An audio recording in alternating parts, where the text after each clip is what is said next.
भगवान कहते हैं उदास मत हो, मैं तेरे साथ हूँ। सामने नहीं, तेरे आसपास हूँ। पलकों को बंद कर और दिल से याद कर, मैं कोई और नहीं बल्कि तेरा विश्वास हूँ।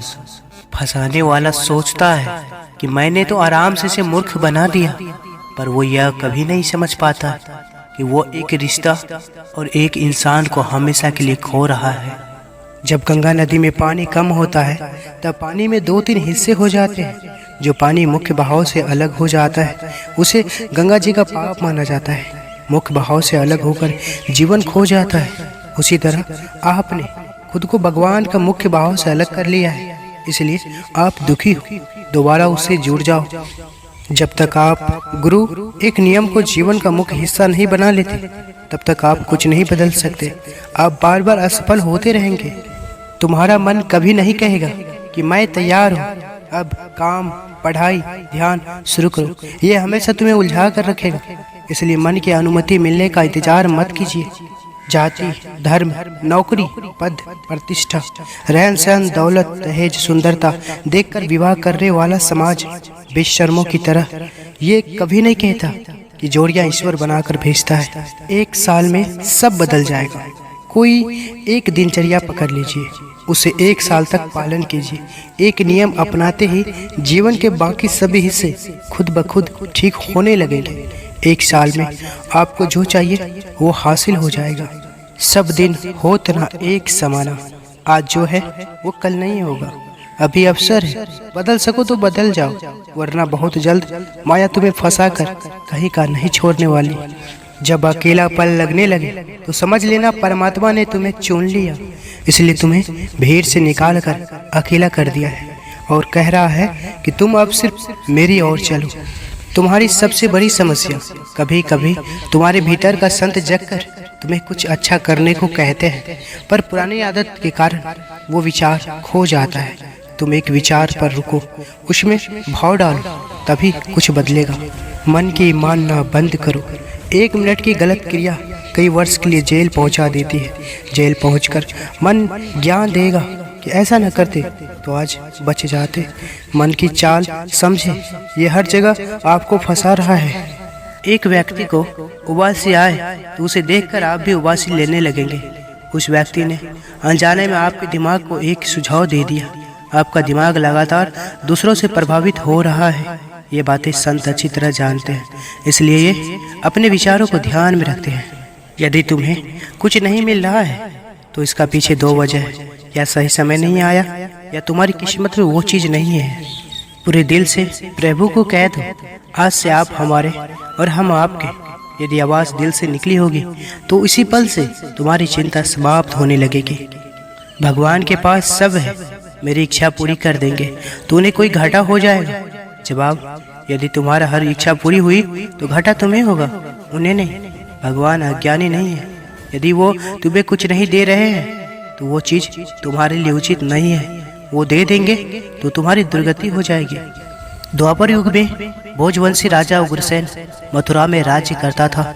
उसके अत्यताई पुत्र कंस ने उसे गद्दी से उतार दिया था और स्वयं मथुरा का राजा बन बैठा। कंस की एक बहन देवकी थी, जिसका विवाह वासुदेव नामक यदुवंशी सरदार से हुआ था। एक समय कंस अपनी बहन देवकी को उसकी ससुराल पहुंचाने जा रहा था। रास्ते में आकाशवाणी हुई और आवाज आई, हे कंस, जिस देवकी को तू बड़े प्रेम से ले जा रहा है उसी में तेरा काल बसता है। इसी के गर्भ में उत्पन्न 8वां बालक तेरा वध करेगा। यह सुनकर कंस वासुदेव को मारने के लिए उद्यत हुआ। तब देवकी ने उसे विनय पूर्वक कहा, मेरे गर्भ में जो संतान होगी उसे मैं तुम्हारे सामने ला दूंगी। बनोही को मारने से क्या लाभ है। कंस ने देवकी की बात मान ली और मथुरा वापस चला आया। उसने वासुदेव और देवकी को कारागृह में डाल दिया। वासुदेव देवकी के एक एक करके 7 बच्चे हुए और 7 को जन्म लेते ही कंस ने मार डाला। अब 8वां बच्चा होने वाला था। कारागार में उन पर करे पहरे बैठा दिए। उसी समय नंद की पत्नी यशोदा को भी बच्चा होने वाला था। उन्होंने वासुदेव देवकी की दुखी जीवन को देख 8वें बच्चे की रक्षा का उपाय रचा। जिस समय वासुदेव देवकी को पुत्र पैदा हुआ उसी समय संजोग से यशोदा के गर्भ में से एक कन्या का जन्म हुआ, जो और कुछ नहीं सिर्फ माया थी।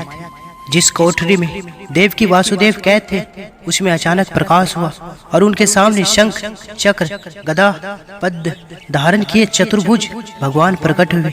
दोनों भगवान के चरणों में गिर पड़े। तब भगवान ने उनसे कहा, अब मैं पुनः नवजात शिशु का रूप धारण कर लेता हूँ।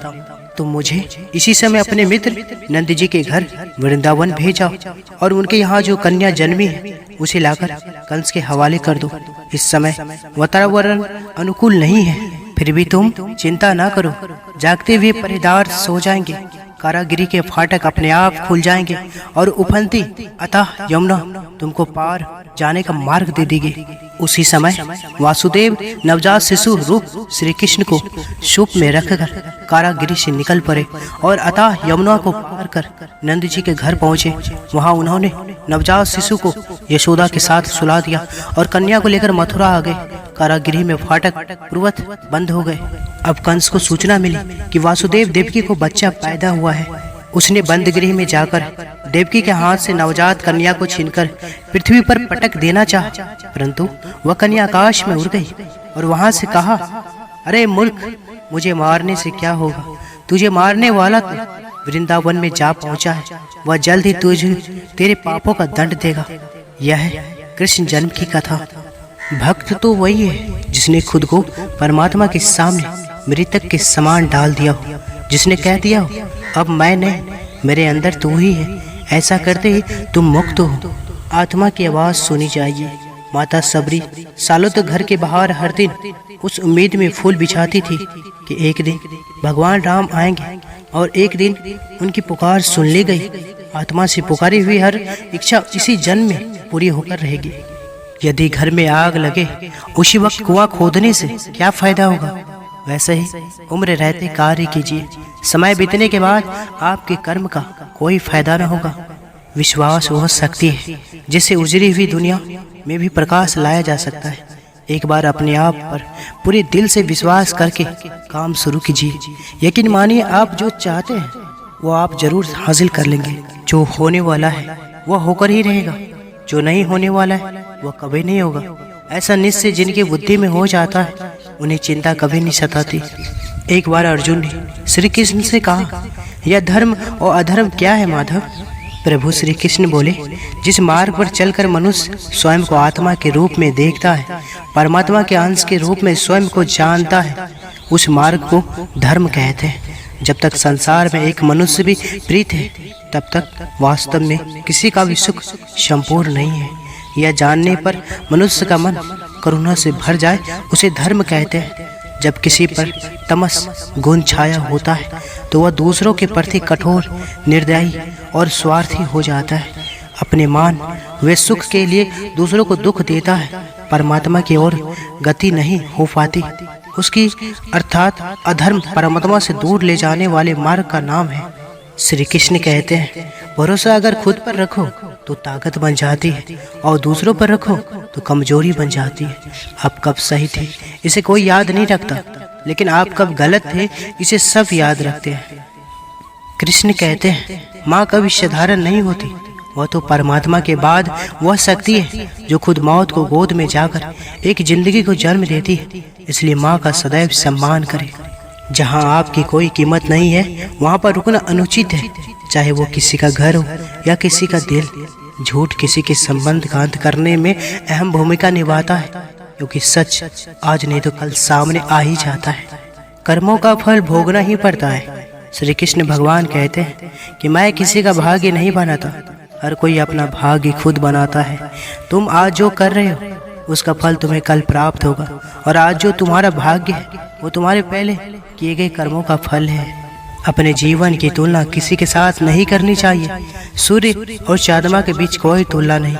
जब जिसका वक्त आता है तब वो चमकता है। प्रेम कभी अपनी जरूरत पूरी करने के लिए नहीं होता। प्रेम हमेशा एक दूसरे के सुख दुख के साथ और भावनाओं को समझने के लिए होता है। अगर किसी इंसान से दूर होने के बाद भी आप उसे नहीं भुला पा रहे हैं तो इसकी वजह सिर्फ प्रेम है। भगवत गीता में लिखा है, इंसान के बर्बाद होने के 6 कारण हैं: नींद, गुस्सा, डर, थकान, आलस और काम टालने की आदत, उनकी परवाह कभी मत करो जिनका विश्वास वक्त के साथ बदल जाए। परवाह सदा उनकी करो जिनका विश्वास आप पर तब भी रहे जब आपका वक्त बदल जाए। कृष्ण के प्रिय भक्तजनों, अगर आप इस चैनल पर पहली बार आए हैं तो कृपया चैनल को सब्सक्राइब अवश्य करें। इस वीडियो को लाइक कर वीडियो को कमेंट में जय श्री कृष्ण अवश्य लिखें। अब लेते हैं आपसे विदा, कल फिर मिलेंगे इसी चैनल पर। धन्यवाद।